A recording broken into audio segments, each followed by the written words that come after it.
James Fenimore Cooper was a prolific and popular American writer of the early 19th century. His historical romances of frontier and Indian life in the early American days created a unique form of American literature. He lived most of his life in Cooperstown, New York, which was founded by his father William on property that he owned. Cooper was a lifelong member of the Episcopal Church and, in his later years, contributed generously to it. He attended Yale University for 3 years, where he was a member of the Linnean Society, but was expelled for misbehavior. Before embarking on his career as a writer, he served in the U.S. Navy as a midshipman, which greatly influenced many of his novels and other writings. The novel that launched his career was The Spy, a tale about counter-espionage set during the Revolutionary War and published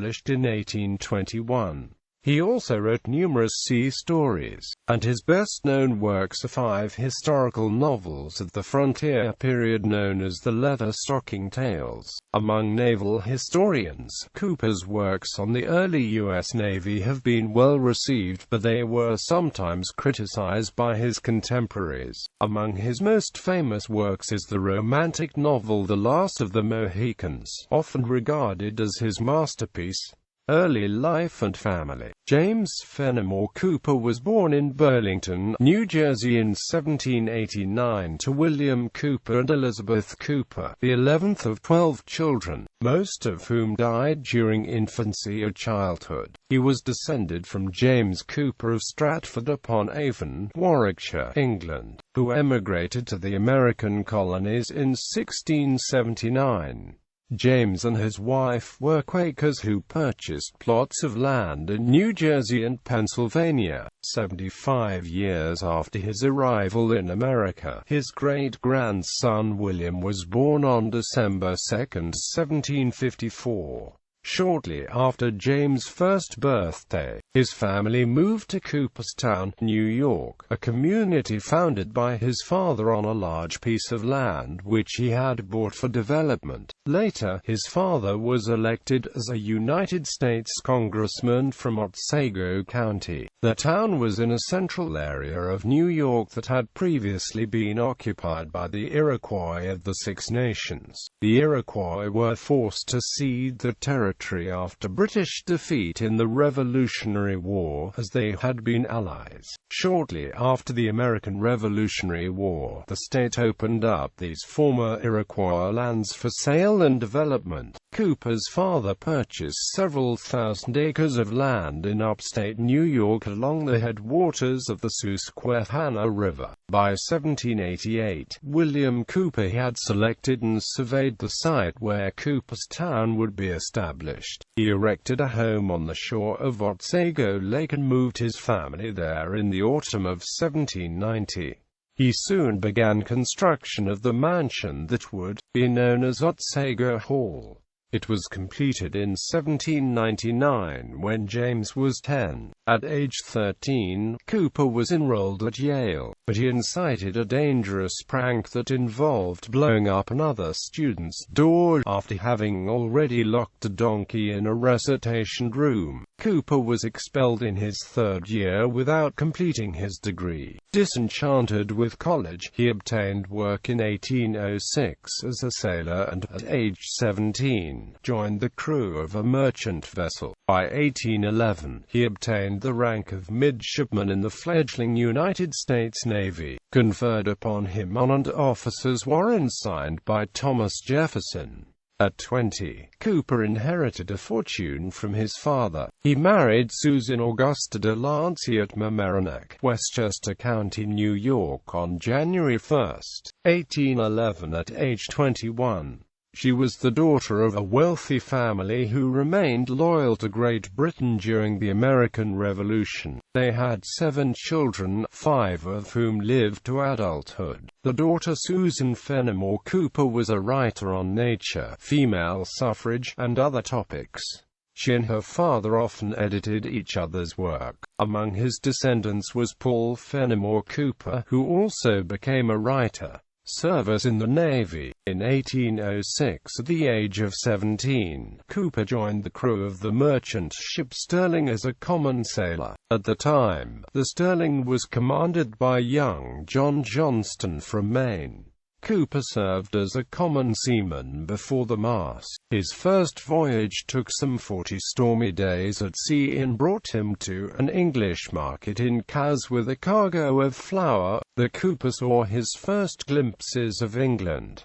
The Sterling passed through the Strait of Dover and arrived at Caz, where she dropped anchor. Britain was in the midst of war with Napoleon's France at the time, so the ship was immediately approached by a British man-of-war and was boarded by some of its crew. They seized one of the Sterling's best crew members and impressed him into the British Royal Navy. The next voyage took them to the Mediterranean along the coast of Spain, including Agulhas and Cabo de Gata, where they picked up cargo to be taken back to America. The stay in Spain lasted several weeks and impressed the young sailor, the accounts of which Cooper later referred to in his Mercedes of Castile, a novel about Columbus. After serving aboard the Sterling for 11 months, Cooper joined the United States Navy on January 1, 1808, when he received his commission as a midshipman. Cooper had conducted himself well as a sailor, and his father, a former U.S. congressman, easily secured a commission for him through his long-standing connections with politicians and naval officials. The warrant for Cooper's commission as midshipman was signed by President Jefferson and mailed by Naval Secretary Robert Smith, reaching Cooper on February 19.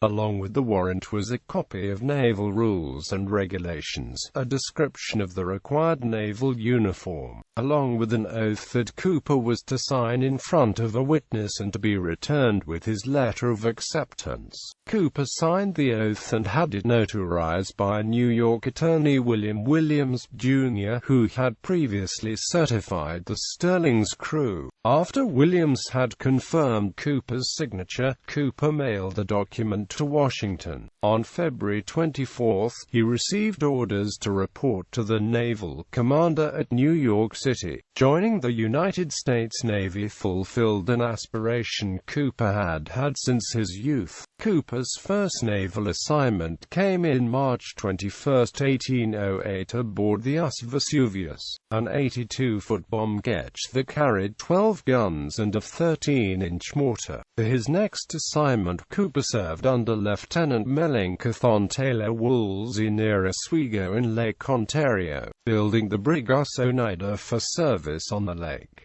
The vessel was intended for use in a war with Great Britain which had yet to begin. The vessel was completed, armed with 16 guns, and launched in Lake Ontario in the spring of 1809.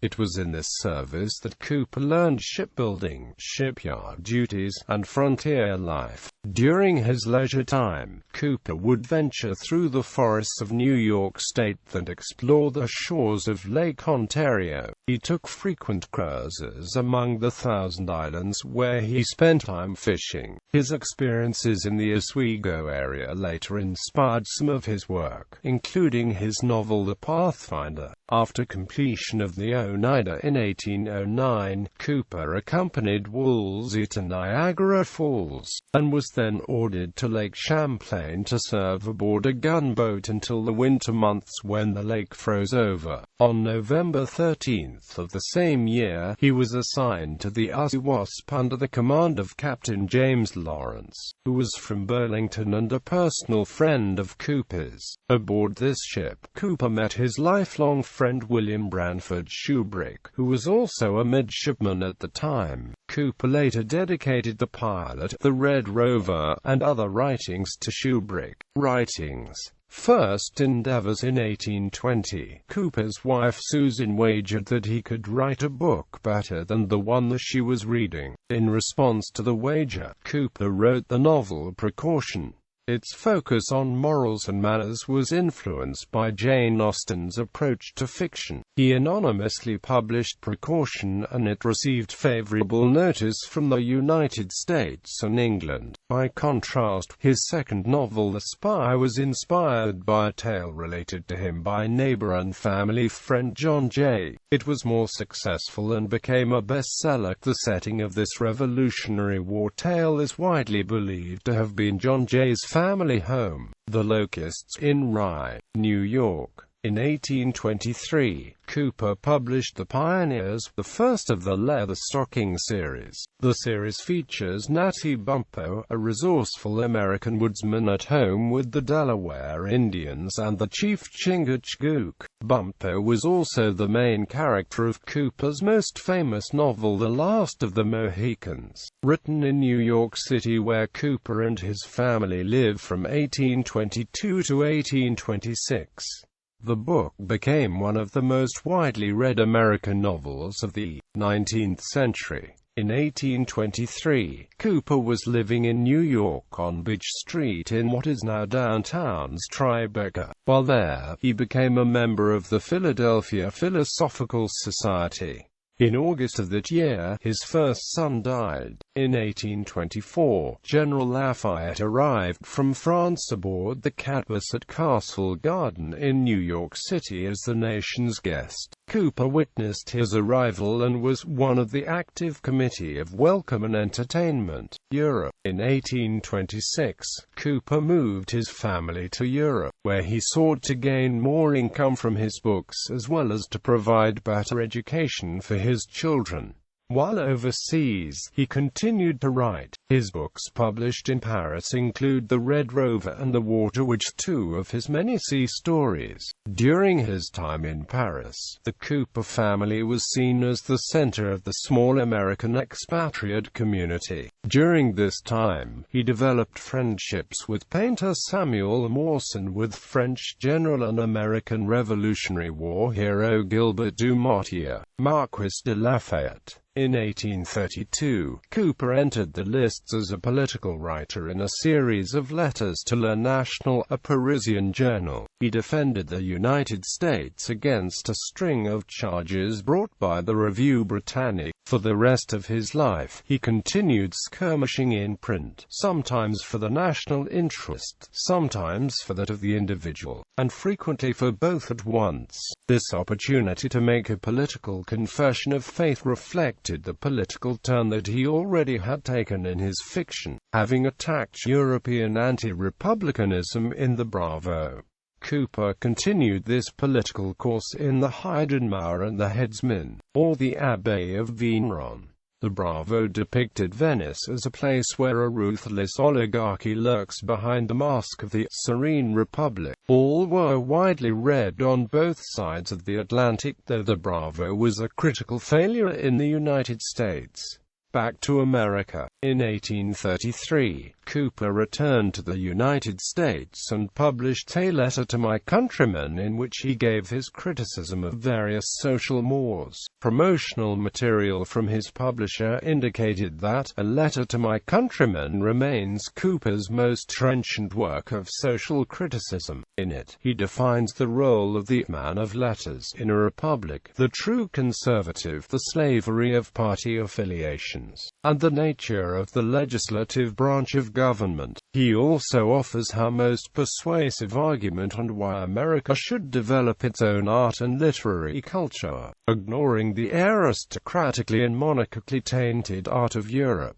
Cooper sharply censured his compatriots for their share in it. He followed up with novels and several sets of notes on his travels and experiences in Europe. His Homeward Bound and Home as found are notable for containing a highly idealized self-portrait. In June 1834, Cooper decided to reopen his ancestral mansion Otsego Hall at Cooperstown. It had long been closed and falling into decay. He had been absent from the mansion nearly 16 years. Repairs were begun, and the house was put in order. At first, he wintered in New York City and summered in Cooperstown, but eventually he made Otsego Hall his permanent home. On May 10, 1839, Cooper published History of the Navy of the United States of America, a work that he had long planned on writing. He publicly announced his intentions to author such a historical work while abroad before departing for Europe in May 1826.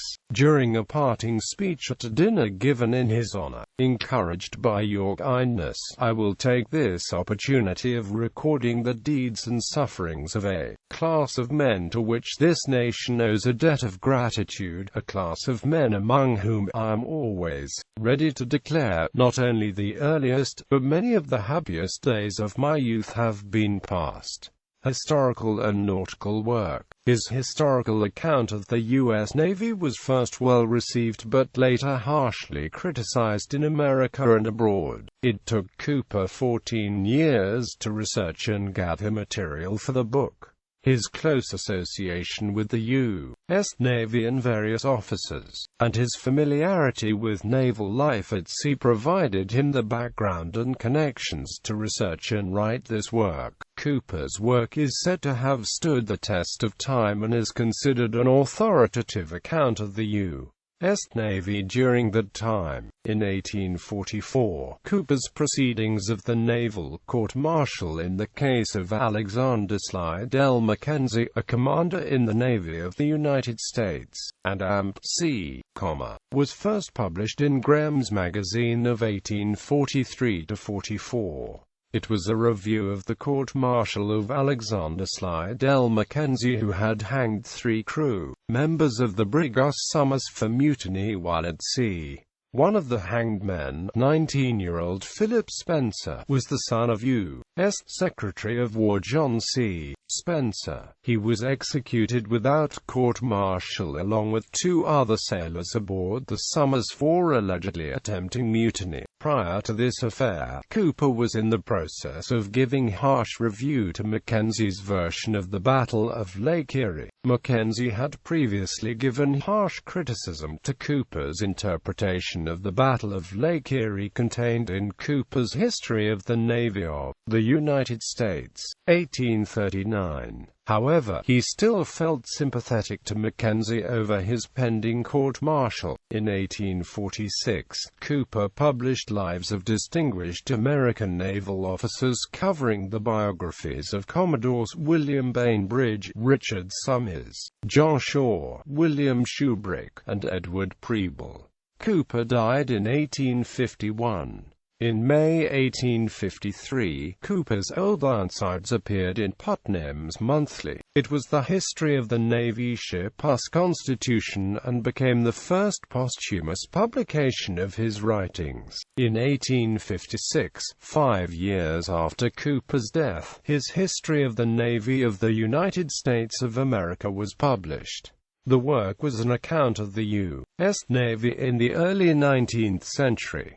Among naval historians of today, the work has come to be recognized as a general and authoritative account. However, it was criticized for accuracy on some points by other students of that period. For example, Cooper's account of the Battle of Lake Erie was said to be less than accurate by some naval historians. For making such claims, Cooper once sued Park Benjamin, Sr. for libel, a poet and editor of the Evening Signal of New York. Critical reaction. Cooper's books related to current politics, coupled with his self-promotion, increased the ill-feeling between the author and the public. The Whig press was virulent in its comments about him, and Cooper filed legal actions for libel, winning all his lawsuits. After concluding his last case in court, Cooper returned to writing with more energy and success than it had for several years. On May 10, 1839, he published his History of the U.S. Navy, and returned to the Leatherstocking Tales series with The Pathfinder, or The Inland Sea and The Deerslayer and other novels. He wrote again on maritime themes, including Ned Myers, or A Life Before the Mast, which is of particular interest to naval historians. In the late 1840s, Cooper returned to his public attacks on his critics and enemies in a series of novels called The Little Pages. Bridge trilogy, where he defended landowners along the Hudson River, lending them social and political support against rebellious tenant farmers in the anti-rent wars that marked this period. One of his later novels was The Crater, an allegory of the rise and fall of the United States, authored in 1848. His growing sense of historical doom was exemplified in this work. At the end of his career, he wrote a scornful satire about American social life and legal practices called The Ways of the Hour, authored in 1850. Later life, he turned again from pure fiction to the combination of art and controversy in which he had achieved distinction with the Little Page manuscripts. His next novel was The Crater, or Vulcan's Peak, in which he attempted to introduce supernatural machinery. Jack Tear was a remaking of The Red Rover, and The Ways of the Hour was his last completed novel. Cooper spent the last years of his life back in Cooperstown. He died of dropsy in the early hours of September 15, 1851, his 62nd birthday. His interment was in Christ Episcopal Churchyard, where his father, William Cooper, was buried. Cooper's wife, Susan, survived her husband only by a few months and was buried by his side at Cooperstown. Several well-known writers, politicians, and other public figures honored Cooper's memory with a dinner in New York, 6 months after his death, in February 1852. Daniel Webster presided over the event and gave a speech to the gathering, while Washington Irving served as a co-chairman, along with William Cullen Bryant, who also gave an address which did much to restore Cooper's damaged reputation among American writers of the time. Religious activities. Beginning in his youth, Cooper was a devoted follower of the Episcopal Church, where his religious convictions deepened throughout his life. He was an active member of Christ Episcopal Church, which at the time was a small parish in Cooperstown not far from his home. Much later in his life, in 1834, he became its warden and vestryman. As the vestryman, he donated generously to this church and later supervised and redesigned its interior with oak furnishings at his own expense. In July 1851, he was confirmed in this church by the Reverend Mr. Birdsall. Legacy. Cooper was one of the most popular 19th-century American authors, and his work was admired greatly throughout the world. While on his deathbed, the Austrian composer Franz Schubert wanted most to read more of Cooper's novels.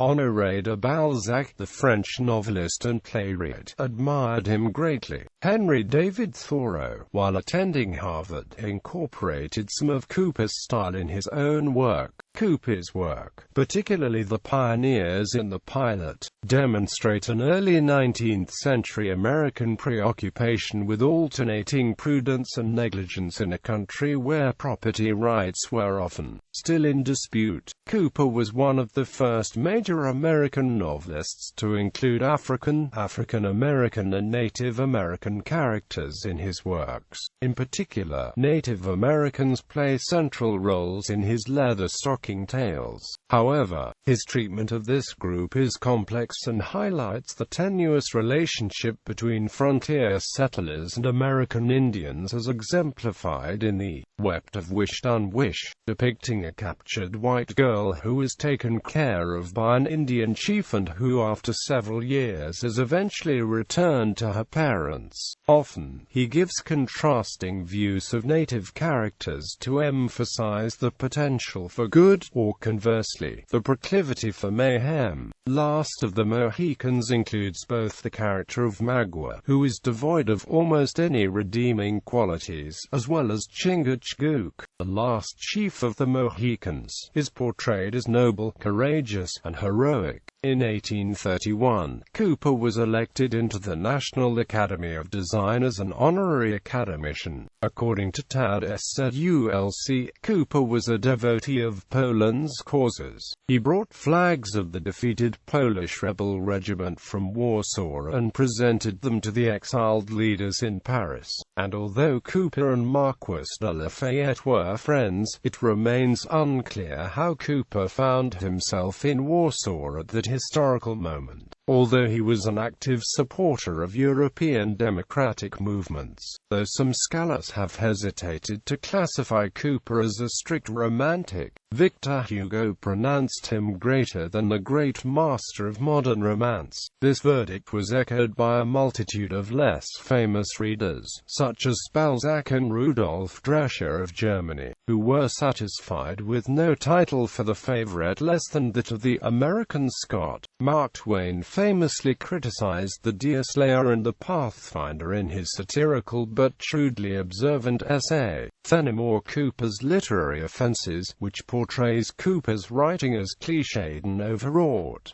Cooper was honored on a U.S. commemorative stamp, the famous American series, issued in 1940. Cooper was also criticized heavily for his depiction of women characters in his work. James Russell Lowell, Cooper's contemporary and a critic, referred to it poetically in a fable for critics, writing, "The women he draws from one model don't vary, all sappy as maples and flat as a prairie." Cooper's lasting reputation today rests largely upon the 5 leather stocking tales. As for the remaining body of his work, literary scholar Leslie Fiedler notes that Cooper's collected works are monumental in their cumulative dullness. 3 dining halls at the State University of New York at Oswego are named in Cooper's remembrance because of his temporary residence in Oswego and for setting some of his works there. The gilded and red tall chandelier hanging in the library of the White House in Washington, D.C. is from the family of James Fenimore Cooper. It was brought there through the efforts of First Lady Jacqueline Kennedy in her Great White House restoration. The James Fenimore Cooper Memorial Prize at New York University is awarded annually to an outstanding undergraduate student of journalism. In 2013, Cooper was inducted into the New York Writers' Hall of Fame. James Fenimore Cooper's novels were very popular in the rest of the world, including, for instance, Russia. In particular, great interest of Russian public in Cooper's work was primarily incited by the novel The Pathfinder, a novel which the renowned Russian literary critic Belinsky declared to be a Shakespearean drama in the form of a novel. Their author was more recognizable by his exotic to many in Russia middle name Fenimore, and this name specifically became a symbol of exciting adventures. For example, in the 1977 Soviet movie The Secret of Fenimore, being the third part of a children's television mini-series, 3 Cheerful Shifts at the Internet Movie Database,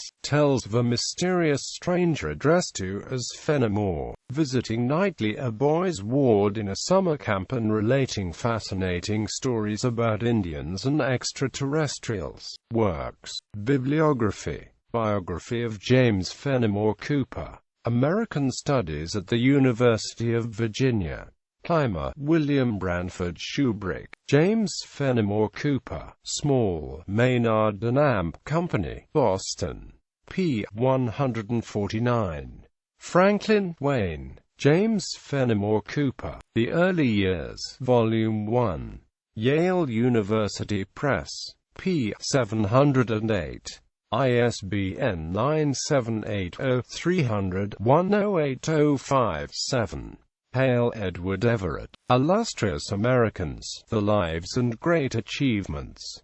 Philadelphia Chicago International Publishing Company, Philadelphia, Pennsylvania, and Chicago Hill, entered 1896, by W. E. Scull, in the Office of the Librarian of Congress, Washington, D.C.